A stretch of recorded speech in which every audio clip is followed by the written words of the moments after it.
Morning, everyone. Quick show note. I know what the problem is on the live streaming with the dual audio, and I can fix it today. So apologies about that, and that should be fixed today. Okay, getting into the news. Yesterday, Boris Johnson, the UK Prime Minister, entered a lockdown, a very heavy-handed lockdown, basically a carbon copy of the original lockdown we were originally under when we knew nothing about this, and people were very scared, etc. And we were watching videos of people just collapsing on the street in China, right? We haven't seen that here, have we? So people are upset with Boris Johnson. In fact, they're so upset with Boris Johnson that the #2 song on the UK charts right now is called Boris Johnson is an effing, well, it's the second link in the video. It's the NewTube.app link. Check that out if you're interested in hearing that. But I thought that was funny. That's very British. It's a very British thing to have trend.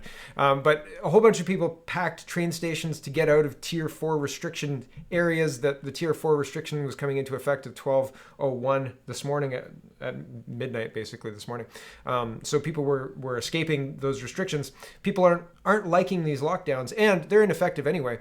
But they're claiming that the lockdown is needed because of a new mutant strain. Now, I want to make very clear, coronaviruses mutate. That's why you can't have the same flu shot every year. They always have to engineer flu shots, and they're engineered for like 4 or 5 different strains that they'll protect you from that flu. But if it's a different kind of flu, then you're not protected. And they say, oh, that was a bad flu year. We got that flu shot wrong. You know, shucks, right? 2018 was an example of that, I believe.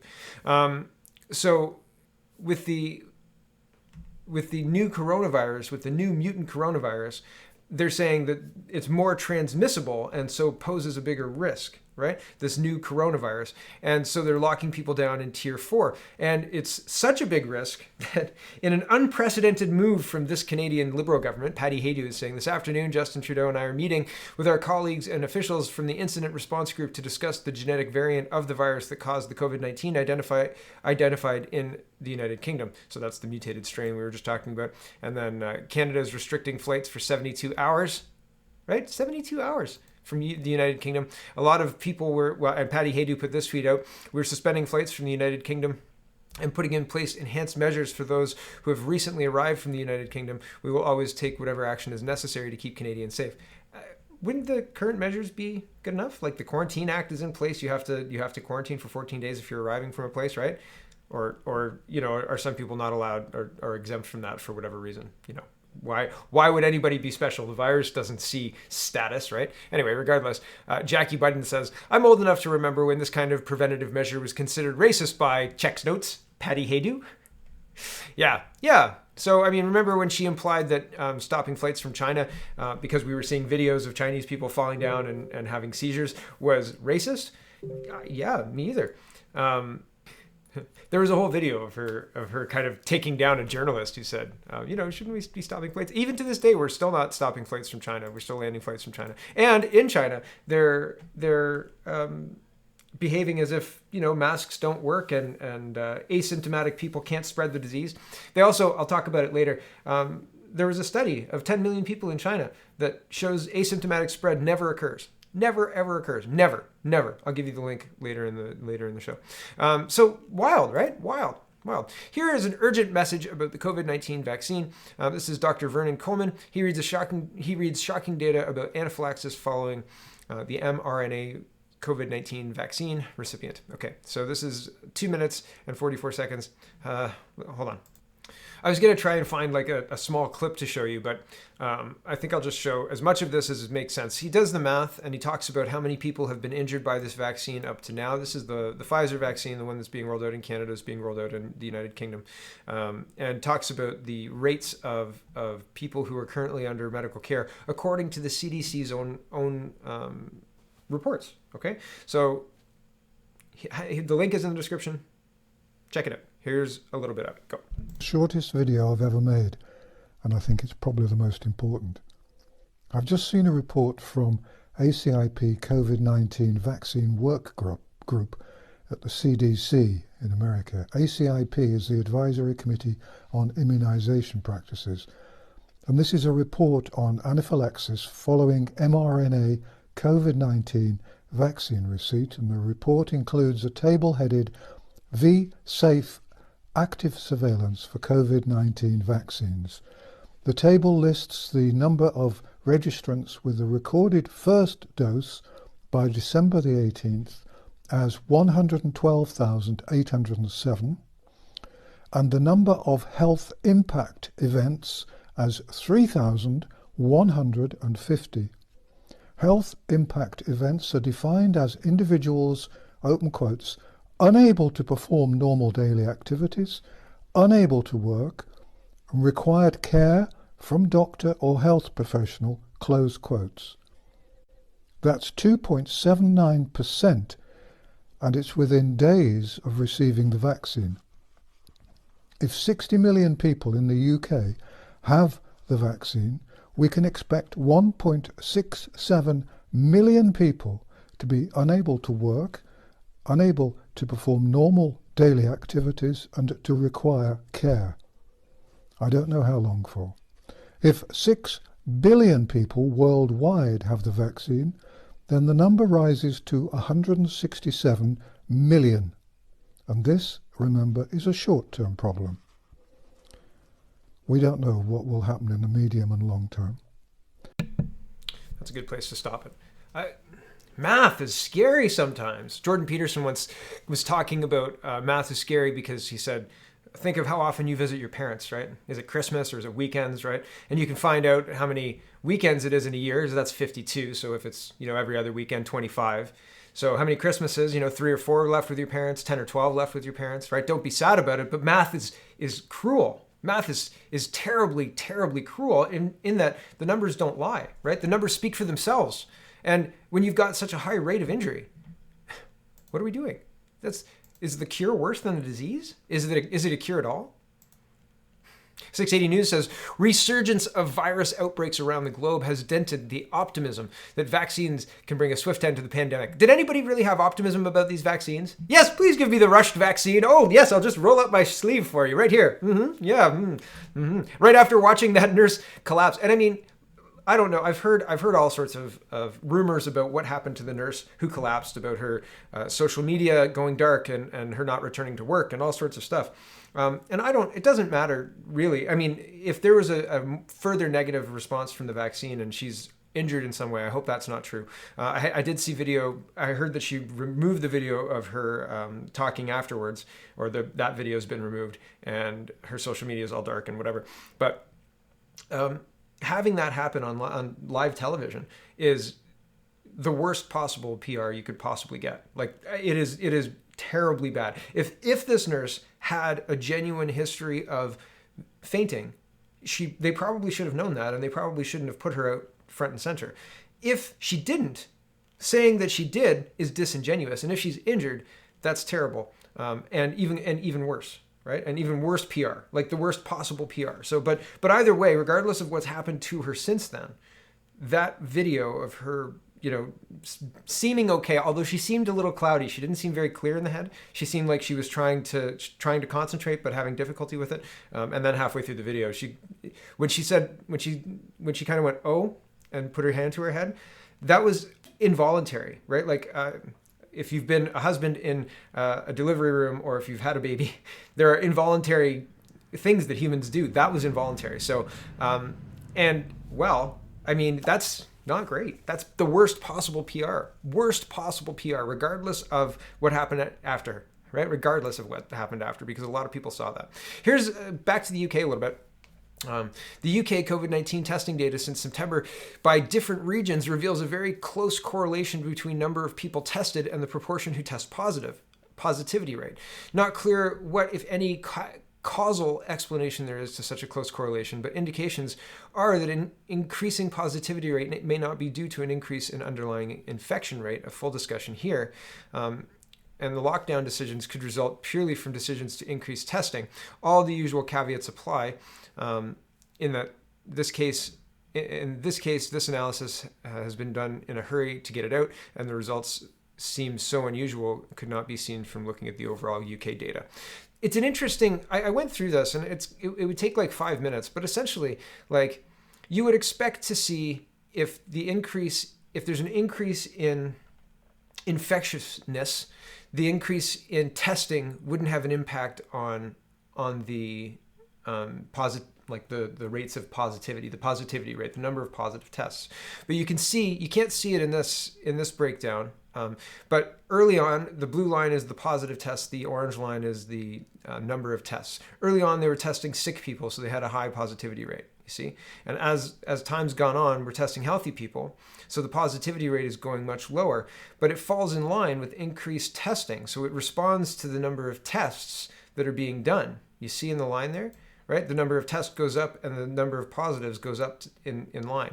Now, it doesn't explain this relatively low amount of testing, but that's in the summertime, a usual low season for flu as well. So it's very interesting. Here's a bunch of the regional data, and the regional data shows an interesting picture. If you look at the testing data, so the number of positive tests is the blue line, and the number of tests is the background numbers. Again, it responds to increase in testing. Sorry, this is jumping around. I'm trying to use my mouse to show you what I mean. But if you look at Northwest, it's the second one down on the right. You can see the increased test and then the reduction in tests. And then you can see the increased positivity rate and then the reduced positivity rate corresponds to the increased test and then the reduction in tests. Same on the bottom one, Yorks and Humber. You've got an increased test and that correlates exactly with the rise in positivity rates and then the lowering of tests and the drop off in positivity rates. Same in West Midlands, right? Same to a certain, same in the Southeast, Northeast as well. Same pattern, right? Like the Northeast kind of looks like a little Batman curve. Right? It's very interesting, very interesting. What could cause this? And he's got all sorts of, he says, of course, because of the massive limitations of what can be concluded from simple data like numbers of tests and numbers of positives as explained here, there's a massive uncertainty about any of the above conclusions. The analysis certainly supports the need for this kind of additional data, for the kind of additional data for which I have been arguing for a long time. In particular, we need to know not just the number of people being tested, but also the number of people tested who are asymptomatic, and of those testing positive, and then the number who subsequently develop symptoms. Only then might we be able to determine the accuracy or whether the infection rate is really increasing or decreasing. So right now we're missing some very key pieces of information to determine whether the infection rate is increasing or decreasing, but we're basing lockdowns on these conclusions that are being drawn based on macro data when the micro data shows a different story. It's really interesting. As something to study, it's very, very interesting. As something to live through, it's maddening. It's maddening because it's obvious how wrong everybody is. It's obvious how wrong the leadership is, how wrong the government is, how wrong these lockdowns are, how wrong the police being used to enforce them is, how wrong it is to lock people in their businesses and in their homes, or lock people's businesses down and lock them in their homes and say, oh, don't worry about it, we'll give you money. We'll give you money, don't worry about it. All the essential services will be all there. How long? How long? You're gonna destroy the entire economy. That's what they're doing. It's unbelievable. Okay, City News is reporting December 20th. This is yesterday. I'm livid over this. I'm livid. Livid doesn't even come close to describing how pissed off I am about this right now. This is Merry Christmas. Your business is ruined and your restaurant is gone under and there's no Boxing Day shopping for you. Merry Christmas, business owner. Can you imagine going into Christmas knowing this? Just how cruel of our leadership. How cruel. How evil. These people are evil. City News is reporting all regions in Ontario, all regions, to lock down starting Christmas Eve. Source. And it's confirmed too. This is Ontario school closures are being considered. Here's my one. They've not done any studies on the impact of doing online learning for children. 2, my kids won't be experimented on. 3, I will hire a tutor and bill the province for said tutor because no, they're not. And Lisi and Ford need to go. Bye. See you later. School closures is damaging. There's no indication at all that schools are a problem. They started testing healthy people. They started testing. They're getting false positives and saying, we got to close these schools. Here's Global News saying, Ontario planning to implement province-wide lockdown, including school closures. Sources. Global News has learned the Ontario government is currently planning to implement a province-wide lockdown beginning Christmas Eve. The announcement is expected to come Monday afternoon at Queen's Park for Premier Doug Ford. According to sources briefed on the plans as of Sunday afternoon, the government was expecting to implement a 28-day lockdown for most of the province, while the north would be subject to a 2-week lockdown. As part of the plans, elementary-age school children would not return to classes as scheduled after the holiday, but would spend the first week of school in the new year at home doing virtual learning and then return on January 11th. What does this do? Where's the evidence that extending Christmas break by a week, so making it a 3-week instead of a 2-week break, would do anything positive for the virus? They were saying it's got to be 2-week long or 14 days to flatten the curve, right? Now we've got to do 3 weeks for school kids, and then they're not opening the rest until January 21st for the rest of the kids. Like, they're just damaging people. In-class learning in high school, back to this. In-class learning in high school would remain closed the entire 28-day period, though virtual learning would occur. It's unclear if the closure of in-class learning at high schools would be in place for 28 days for the entire province. Under the gray lockdown level of the province's coronavirus response framework, restrictions include a ban on indoor social gatherings with anyone outside of your household, the closure of many non-essential businesses and most fitness facilities, and limiting restaurants and bars to takeout service only. It's unclear if all of the restrictions currently listed as part of the framework's gray lockdown level would apply.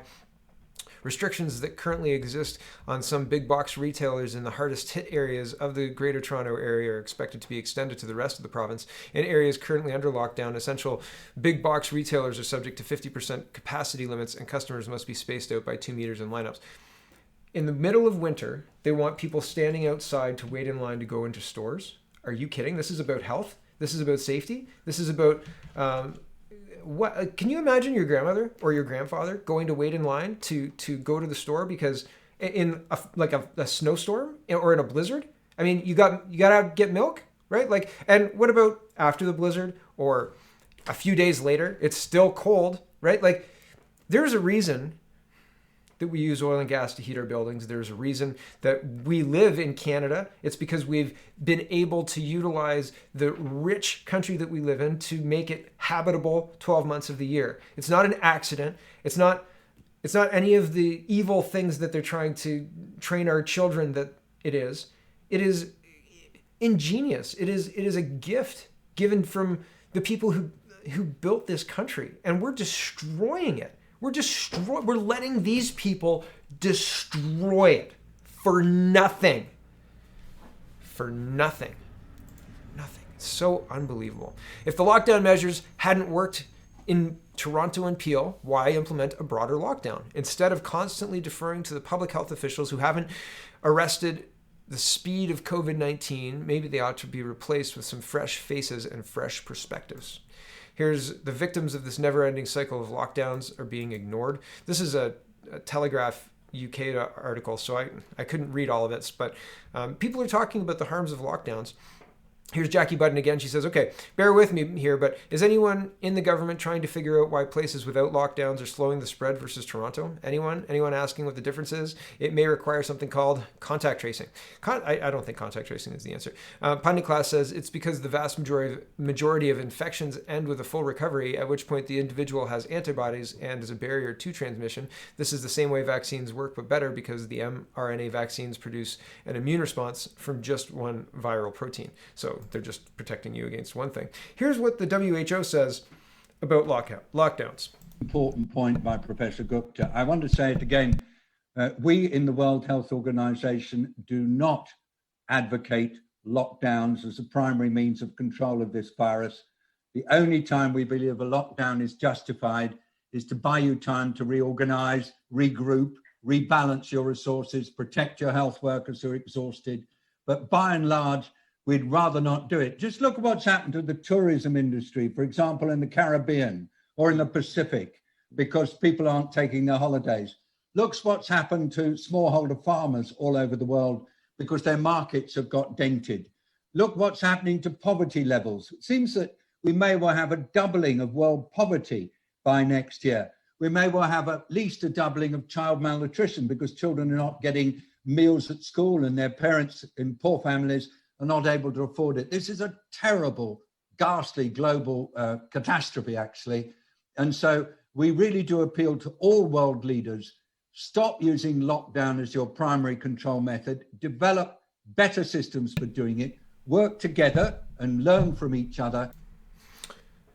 So 8 months, 10 months into this, Christmas on the horizon. The only option we have for a disease that has 6 people in the hospital in Guelph, last I checked, which was I think yesterday, is to lock down everybody and make people stand in line to get their groceries. This is the most tone-deaf, incompetent, incomprehensible response to a crisis I have ever had the misfortune of having to live through or witness. This is unbelievable. It's so bad it can't be done by accident. Right? Here's Amazing Polly did an entire video talking about how our government is abusing us. They're treating us as if they are an abusive, in an abusive relationship, in a maternally abusive relationship, if you want to put it in these terms. Treating people who are not sick by forcing them to act sick by wearing a mask, social distance, staying home, is a mental illness known as Munchausen syndrome by proxy. Munchausen syndrome by proxy is a condition where a caregiver, in this case our governor or our premier, fabricates, exaggerates, or induces mental or physical health problems in those who are in their care, with the primary motive of gaining attention or sympathy from others. Caregivers have been given prison sentences for mistreating children and adults in this manner. Yes, seeing a kid who's impacted by this is terrible. By a mother who treats them sick for the attention they get for, caring for the child. Dan Kelly says, regardless of your views on whether this is a step too far or not enough, it will lead to certain demise of thousands and thousands of Ontario small businesses, workers who will lose their jobs, and business owners who will see their dreams crushed and their home lost to the bank. Breaking, he's responding to the shutting of the province, basically. And I'm assuming Costco, Walmart, and Amazon will continue to operate close to normal. Deeply unfair. It is unfair. It's deeply unfair. And not making it fair doesn't mean having the what the province deems non-essential boarded up or covered over. Making it fair means admitting that they've made a mistake. They've made an awful, terrible mistake, and it's time to fix it. Here's 30,000 people this afternoon in Montreal, or yesterday afternoon, Saturday afternoon in Montreal. And I was skeptical of the 30,000 number, but you know what? Here's another one. Here's another video. This is time sped up, right? Yeah, I believe 30,000. I believe it. Good for you guys. Well done. You know what's a shame? I don't think it's gonna matter. I don't think they care. I don't think they care. I think they're so entrenched and they think they're so powerful that they don't care. They don't care. I don't know. Toronto police. So in Toronto, people were trying to protest as well. They didn't have 30,000 strong. The Toronto Police Service is aware of a Santa-themed gathering taking place in the downtown area. This gathering has not been authorized by the city. We urge people not to attend.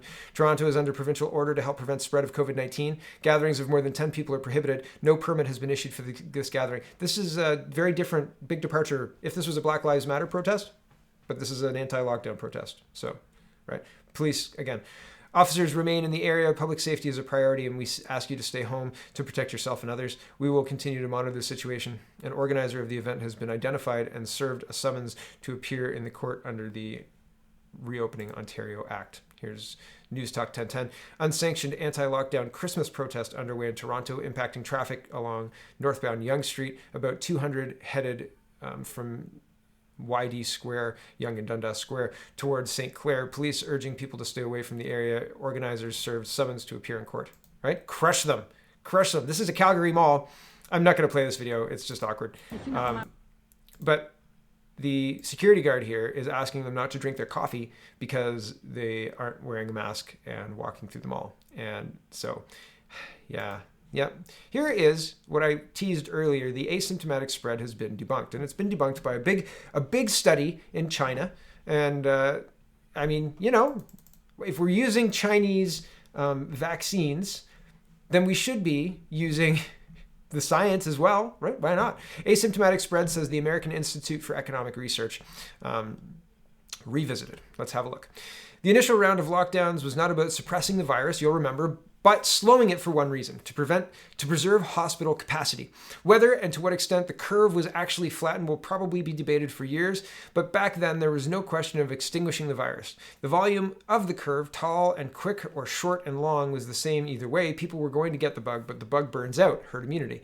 Gradually, and sometimes almost imperceptibly, the rationale for the lockdowns changed. Curve flattening became an end in itself. Apart from hospital capacity, perhaps this was because the hospital crowding issue was extremely particularly localized in 2 New York boroughs, while hospitals around the country emptied out for patients who didn't show up. 350 hospitals furloughed workers.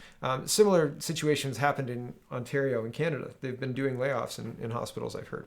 That failure was embarrassing enough given the overwhelming costs. Schools closed, commercial rights were vanquished, shelter-in-place orders from wartime were imposed, travel nearly stopped, all large events were canceled, and so on. Clearly, there needed to be a good, solid science-based reason for why the politicians and their advisors had, on their own, decided to take away much of what we once regarded as human rights. I scroll down a little bit. Asymptomatic spread was the answer given to the great question. I'm not sick, so why should I have to be locked down?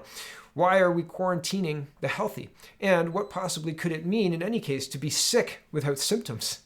Why are half the PCR positive tests assigned to people who otherwise seem to be perfectly fine? All these valid questions came to be answered by this one phrase, asymptomatic spread. You might not feel sick. You might not even have symptoms from COVID-2, or SARS-CoV-2, COVID-19. Still, you could be an even worse super spreader without knowing it, infecting people all around you who will carry it to people who will die from the disease. This was also the moment when, subtly and imperceptibly, we were being asked to think of our fellow citizens not as human beings with dignity and rights, but pathogen-carrying disease vectors.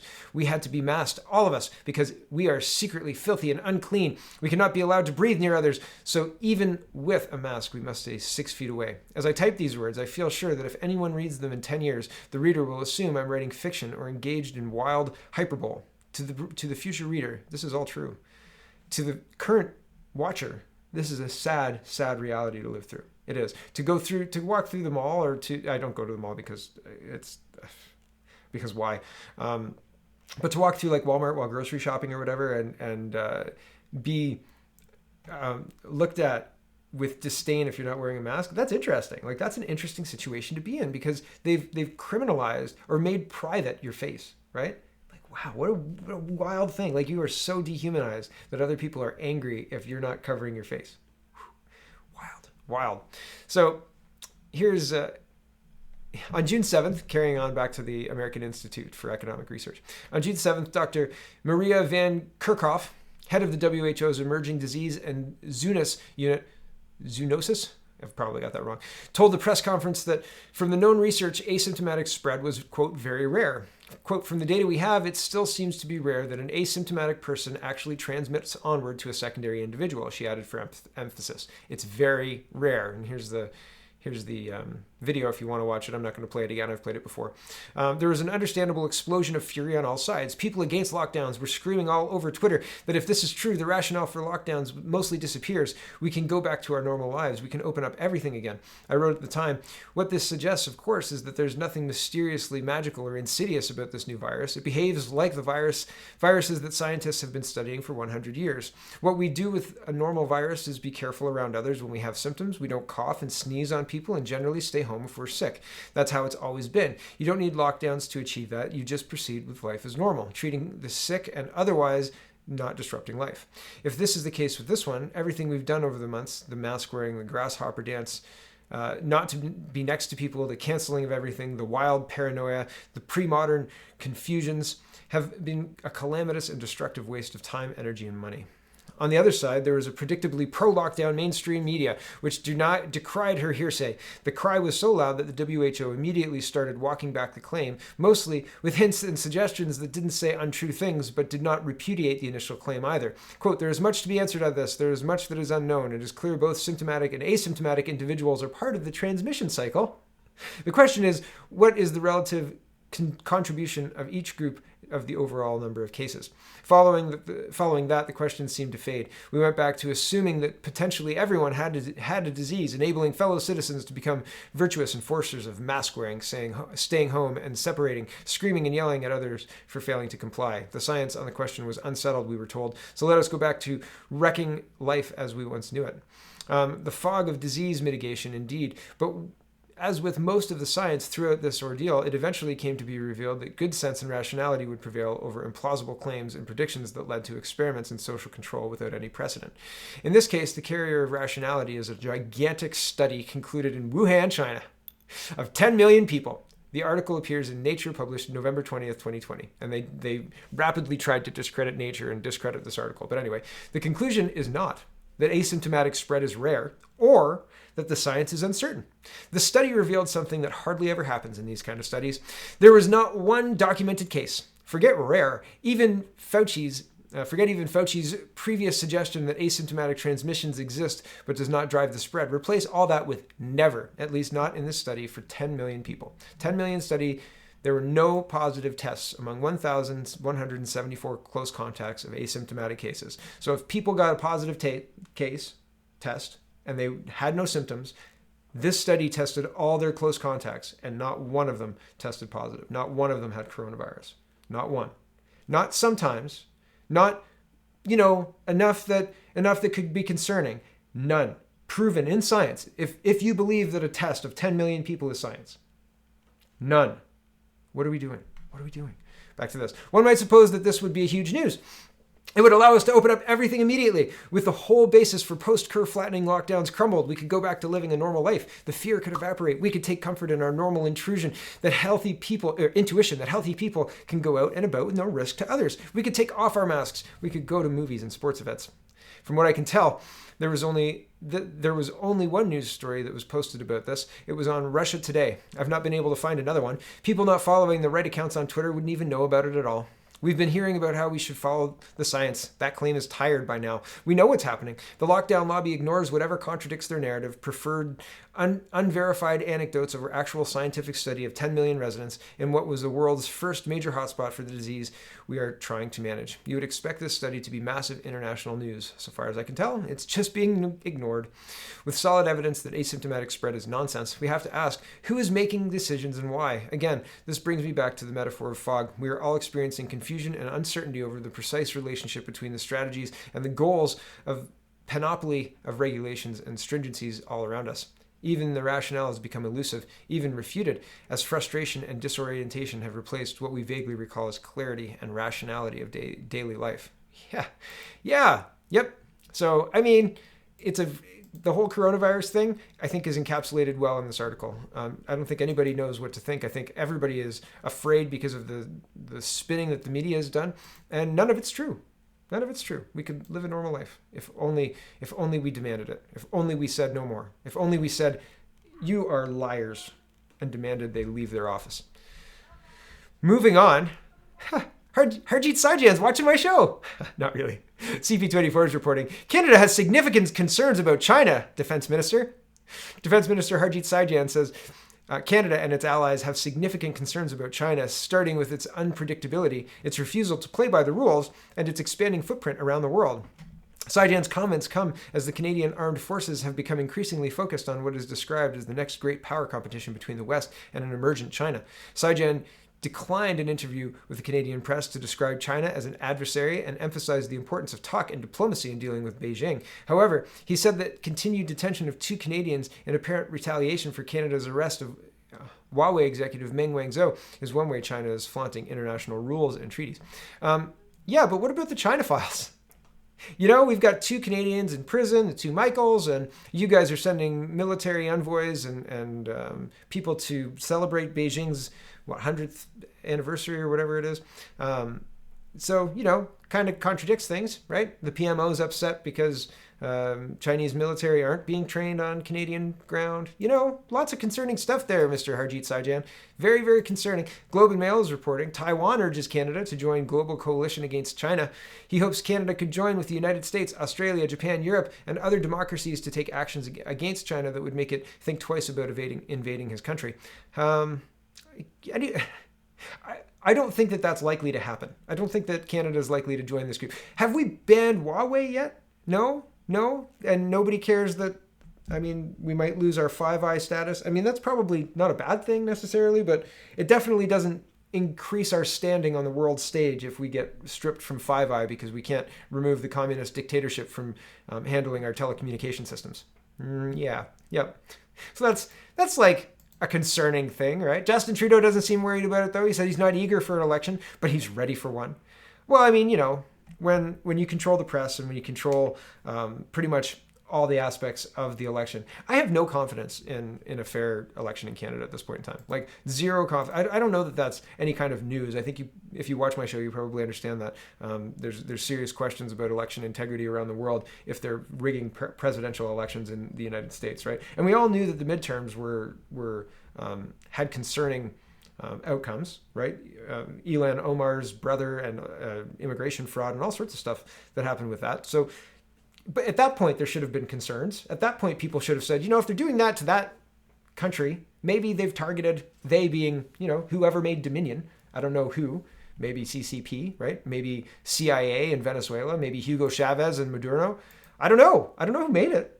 I speculate, but I have no idea. But Trudeau doesn't seem worried. Doesn't seem worried at all, right? Despite people being really angry about being locked down, despite people being angry about having their rights trampled all over, despite people being angry about being lied to, despite people being angry about PCR testing and all sorts of, everything in Trudeau's Canada. But he's not worried. I wonder why he's not worried. I know why he's not worried. And he said, Pundit Class says the opposition must begin to immediately work to ensure the next election does not rely on mail-in ballots. They should also plan on scrutinizing the expat vote count, which has dramatically increased and can be easily abused by anyone with money. Yeah, I mean, that's just one vector. Like the dead people voting in the United States, they didn't just use one tactic. And you don't use one tactic to the exclusion of other tactics, because if one fails or gets caught, that's one fall guy. And you say, well, other than that, right? Other than that obvious fraud there, the election was perfect, right? And if nobody gets caught, or if they just completely ignore the evidence and then never give anybody a court date, Yahtzee, you've got President Biden, right? Nobody gets caught. Everything was caught on video and on television, right? Like the vote counts were flipping on TV. Oh, don't worry about that. Don't believe your lying eyes, citizen. You appear to need some re-education. Come to our lovely COVID camp. You appear to be sick. I mean, I'm laughing, but this is where we're going. This is an interesting video, 17 minutes. The end is kind of like it seemed to me it went into ad territory for Parler and some other ad things, or some other social media and stuff.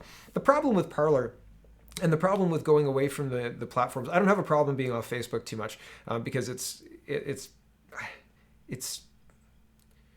a terrible thing to do to your mind, to imprison it that way, right? Like you have to think the same way those people think in order to hang out there. It's like going to a bar that you frequent, right? Like, and if the people stop talking about certain things, then you stop talking about those certain things. So if you keep going back to the bar, then you have to talk about something. So you talk about what they let you talk about, right? It's soft speech censorship, and I just don't do well with that. So I was like, you know what? It's not worth it having these arguments with these people, because it's not worth, because you're not changing anybody's mind, right? It's become purposely explosive. And again, think about it. You don't go back to agree with people necessarily, right? Like you do to a little bit of an extent, but you go back to argue much more. You don't have to be right to have the argument bring you back to the website, right? Like if you're waiting to find out what the person said about your comment, right? You go back and they disagree with you, and you're like, oh, I'm gonna get them. It's terrible. It's just like, write a book or something, right? Do something else. Anyway, watch this 17-minute thing. Right. The reason I'm not on Parler, the problem with Parler is the you can't interact with the real people who. Parler has less of an impact in the real world than Twitter does. So that's kind of where it is. I don't know how long-term that's going to be, right? I don't know how long-term people are going to put up with Facebook and Twitter censorship. It's getting frustrating. It's not fun. I don't like it.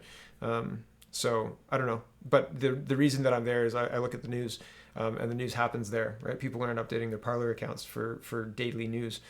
Not yet anyway. And maybe they will. And if that happens, then I'll move. But right now I look for the news that's happening on Twitter, because that's oftentimes the seeds of a story anyway, right? And people go and find out what's happened, and I mean, that's what I do too, I guess. So yeah, I mean, I don't know. Anyway, watch this story. Don't worry about the PSA at the end about the ads at the end about the new social media. Just watch it for the connections to China.